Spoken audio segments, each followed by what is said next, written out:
Muy buenos días, ¿cómo estás? Katy Fernández te saluda.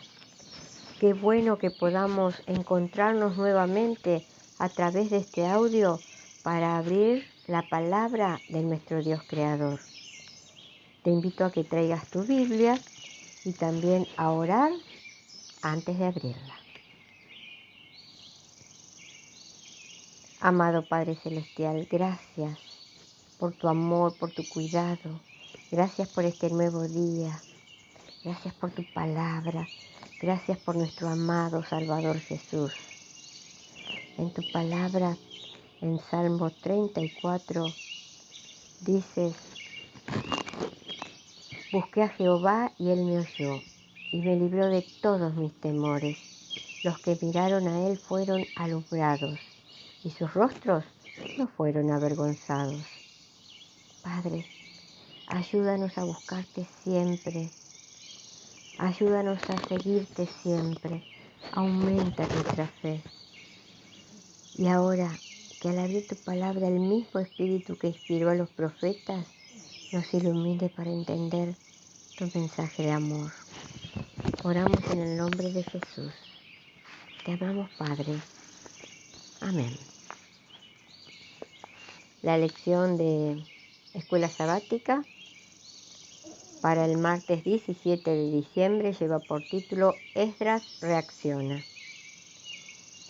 Al final de la lección te voy a dejar el link del audiolibro de Esdras 9 para que puedas escucharlo. ¿Cómo responde Esdras al enterarse de los matrimonios mixtos de los israelitas? Leamos Esdras capítulo 9, versículo 1 y 2. Acabadas estas cosas, los príncipes vinieron a mí diciendo: el pueblo de Israel y los sacerdotes y levitas no se han separado de los pueblos de la tierra, de los cananeos, heteos, fereceos, jebuseos, amonitas, moabitas, egipcios y amorreos, y hacen conforme a sus abominaciones, porque han tomado de las hijas de ellos para sí y para sus hijos, y el linaje santo ha sido mezclado con los pueblos de la tierra, y de la mano de los príncipes y de los gobernantes ha sido la primera en cometer este pecado.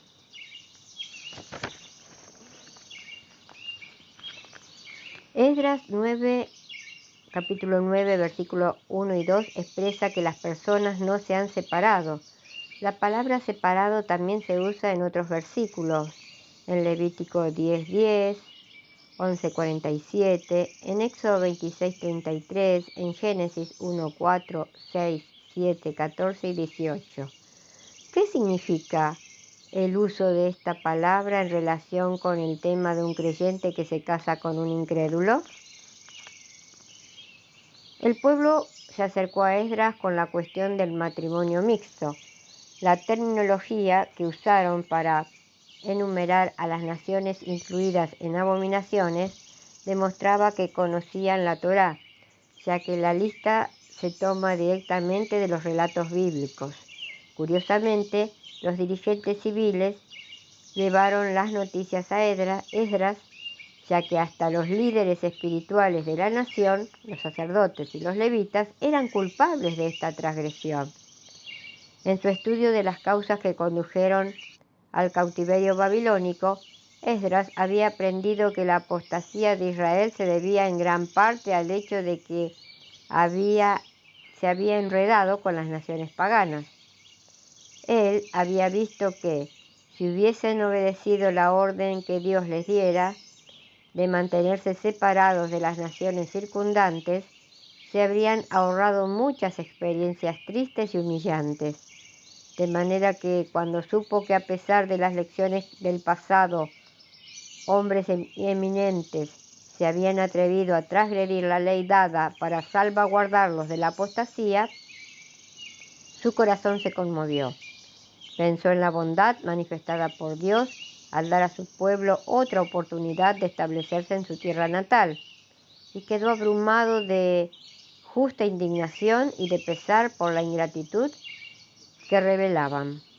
Esto está sacado de Profetas y Reyes, página 456, 457. La palabra separados se usa para entidades contrastantes, de hecho, denota opuestos totales. Con esta declaración, el pueblo reconoció que tenía conocimiento previo y que entendía el mandato de Dios de mantenerse alejados de las religiones falsas. Entendían que nadie podía decir que se casaría con alguien cuyas creencias contrastantes no tendrían ningún impacto en la relación matrimonial o en la crianza de los hijos. Comprendían cuán grave se había vuelto la situación. ¿Qué podemos hacer para tratar de mantener viva la fe en nuestros hogares y familias, aunque en el pasado hayamos tomado decisiones erradas? Ahora pasamos a la meditación de hoy, que lleva por título Nacido para morir. Yendo un poco adelante, se postró sobre su rostro, orando y diciendo: Padre mío, si es posible, pasa de mí esta copa, pero no sea como yo quiero, sino como tú quieres. Mateo 26, 39. La noche del Getsemaní fue la más triste que un ser humano pueda haber vivido. Jesús debía morir al día siguiente. Al venir a la tierra, había aceptado voluntariamente ser el sustituto de la raza humana y morir para pagar el precio del pecado del hombre. Pero Jesús vino a la tierra como hombre. Era plenamente Dios y plenamente hombre. No se disfrazó de hombre. Asumió nuestra naturaleza humana y como hombre tenía instinto de conservación. No quería morir. Detestaba el dolor y el sufrimiento y haría todo lo posible para evitar ser herido y sangrar hasta morir. La lucha en el jardín del Getsemaní fue una lucha de la salvación humana. Jesús se sentía solo y abandonado. Sentía sobre sí el pecado de toda la humanidad y sabía que su Padre no podía soportar el pecado. Por lo tanto, se sentía lejos de su Padre. Por otro lado, tenía miedo de morir. Tenía tanto miedo que dijo a su Padre: Padre mío, si es posible, pase de mí esta copa, pero no sea como yo quiero, sino como tú. Hubo un momento en que las manos de Jesús, en sus manos estuvo nuestra vida y nuestra muerte eterna. Jesús tembló. La naturaleza humana habría entonces muerto allí bajo el horror de la presión del pecado, si un ángel del cielo no hubiera fortalecido a Cristo para que soportara la agonía. Comentarios de Elena, del Comentario Bíblico Adventista, página 1078, de Elena de White. Jesús podía haber abandonado todo esa noche y regresado al cielo, pero si lo hubiera hecho, la raza humana hubiera quedado perdida para siempre.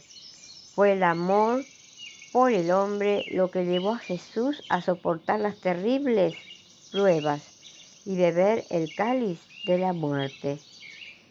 Por eso ningún ser humano tiene derecho a pensar que no vale nada o que no significa mucho. Si tú no significases nada, Jesús no habría derramado su vida en la cruz del Calvario por ti. Él te ama, sin importarle tu posición social o tu raza. Tú, solamente por ser tú, eres lo más lindo que Dios tiene en este mundo. A la mañana siguiente, el Señor Jesús estaba listo para enfrentar la muerte. Cargó una cruz ajena, porque para Él nadie preparó una cruz, simplemente porque Él no la merecía. Subió a la montaña del Calvario. Allí fue colgado entre dos ladrones y al final de cuentas murió de la misma manera en que vivió, entre pecadores. Fue por causa de los pecadores que había venido a este mundo. Cuando miro la cruz del Calvario quedo enternecido, bajo los ojos y le agradezco por su amor. ¿Qué sería de mí si mi Dios vivo, mi Dios creador, mi Dios todopoderoso no me amase? ¿cómo puedo dejar de darle mi corazón y de colocar mis manos en su mano si fue para conquistar mi corazón que Él vino y murió en la cruz? Y recuerda, si nuestras palabras no ayudan, no confortan, no hacen bien o no alegran, que nuestro Dios vivo nos libre de pronunciarlas. Que tengas un muy bendecido día. Te invito para que mañana volvamos a encontrarnos, si Dios quiere. Y gracias, de verdad, muchas gracias, porque estás ahí acompañándome.